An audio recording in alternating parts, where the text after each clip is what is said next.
They should release Belal Muhammad's episode of Kamaru Usman's podcast because not only was there a verbal exchange, but there's also a physical altercation. So it'd be compelling content. Belal outlined what escalated things to that heated manner. We were on his podcast, and Henry Cejudo was like, how does it feel to be champion? And you're at the top now. And I was like, it feels good right now because everybody wants to listen to you. Everybody thinks you're the champ. Usman's like, I was a champ too. It's like, yeah, but you're not the champ anymore. And then he just couldn't let it go. He's like, but I'm right there. I was like, nah, bro, you're on a 3-fight loser streak. And he's like, I still had the belt. And I was like, I'm the champion now. But he just couldn't give me my props, right? It was just one of those where he was just like, but anything you do, I do better than you. And then I was like, but you didn't take the head kick better than me. And I think that just triggered him, where he was just like, I don't play these games, man. It's on sight when people talk like that. And I was like, we're right in front of each other on sight.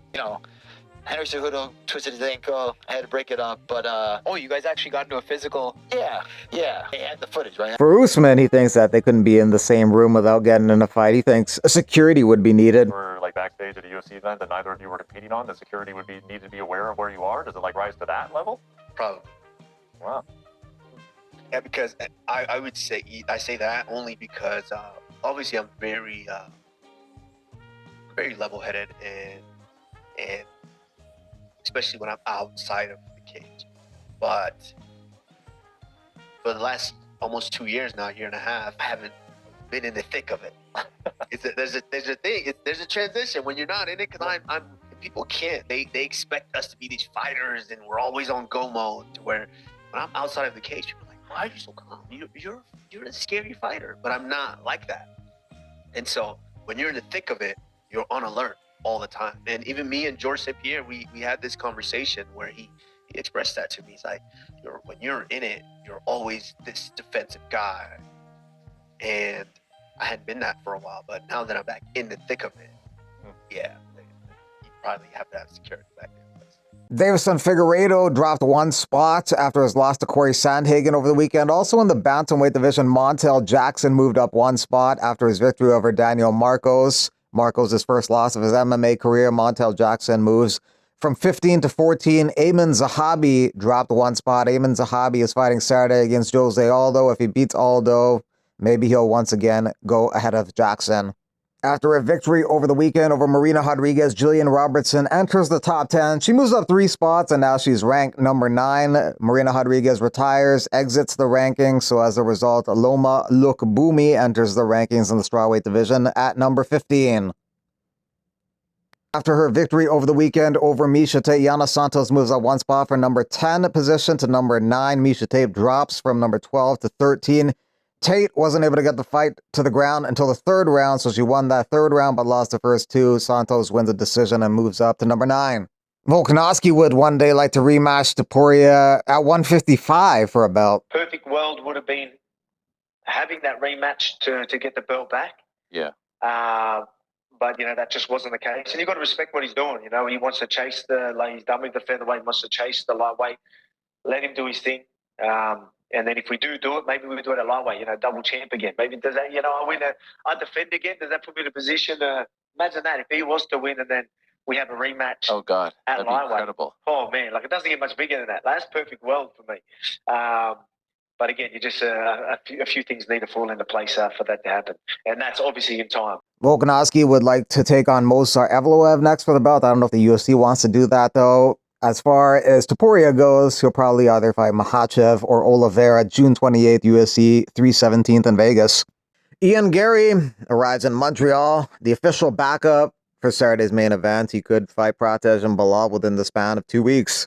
14 countries represented on Saturday's card: Palestine, Brazil, USA, Mexico, Australia, Kyrgyzstan, France, New Zealand, Croatia, Kazakhstan, South Korea, Lithuania, Moldova, and 6 Canadians host country, 6 Canadians on the card: Zahabi, Malat, Jazdavicius, Barrio, Katona, Prepelic.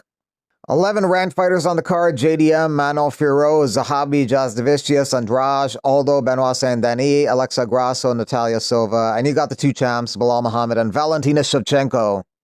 Jose Aldo and Amon are like the same age here, but apparently Aldo's in his 40s. This is not a correct age. Helwani is a 37-year-old prospect in the division, which is interesting. Aldo has a big experiential edge. Maybe that comes in handy in this fight. Jazz Davicius is going to look to take Andrade to the ground and dominate there. She is the favorite, but Andrade hits very hard. Malott and Radke also hit very hard, so that'll be an interesting striking matchup. Barrio versus Silva. Barrios lost 3 in a row. Silva's lost 4 in a row, but his head just hasn't been in the game lately, dealing with some mental health issues, and Barrio is a slight favorite in that one. Brad Katona versus Bekzat Almahan should be a competitive fight. Almahan had one good moment in his fight with Umar Nurmagomedov, landed a good strike, and then after that, Umar just decided to wrestle the whole time and dominated that fight. Umar Nurmagomedov training. He's not using his left hand fully right now. He wants to return in October and take on Piotr Yan. There's talk of Piotr Yan taking on Marcus McGee next. Across the globe, making it known in the octagon, I've got my own throne. Hands that's in the fight, fever he ignite. Victory's a goal in this passionate night. Iowa guys came to see Azamat. How did you like the fight, guys? Fight was awesome. Too good. He's too good. He got new fans in Knockout, baby. You like it because I'm his teammate and roommate. Yeah, I said it, baby. And he taught me English. Thank you. Say thank you to And Iowa. some wrestling skills. That's why he didn't take me down. Thank you guys. Appreciate your Azamat Bakoy is a pretty funny guy on Twitter. He says he doesn't agree with RDR. The best American striker is Ben Askren. If he's scheduled to fight Joe Pyfer, he'll get sick before the fight and start crying to the camera in his car. People think Azamat's from Dagestan, but he's from Essentia. No problem. I don't expect you to know Russian geography. When I accepted a fight in Iowa, I thought I was in Hawaii. Okay, Azamat, what you driving? I'm driving Honda Hybrid now. But when I get to 10,000 followers, I'm gonna switch it to the normal car. Okay.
Team Blue.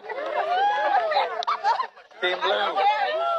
No, y'all ain't got. Oh, you got stuff all over you. Like the Holly Fest. Zingerman. What's up, everybody? Manny Moicano here, and check it out my new space, my brother. Thank you, Art Epoxy, for what you guys did to my next podcast studio. On this podcast, I'm going to record podcast in English and Portuguese. Show Me the Money podcast, Renato Manny Moicano, and check it out the space, my brother. We're going to have a match over here.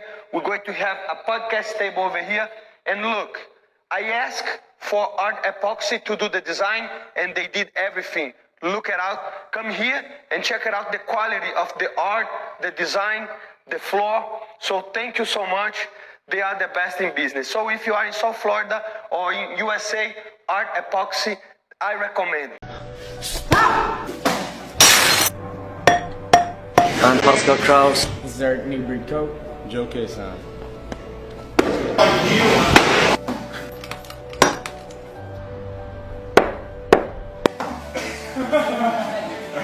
Again. One more.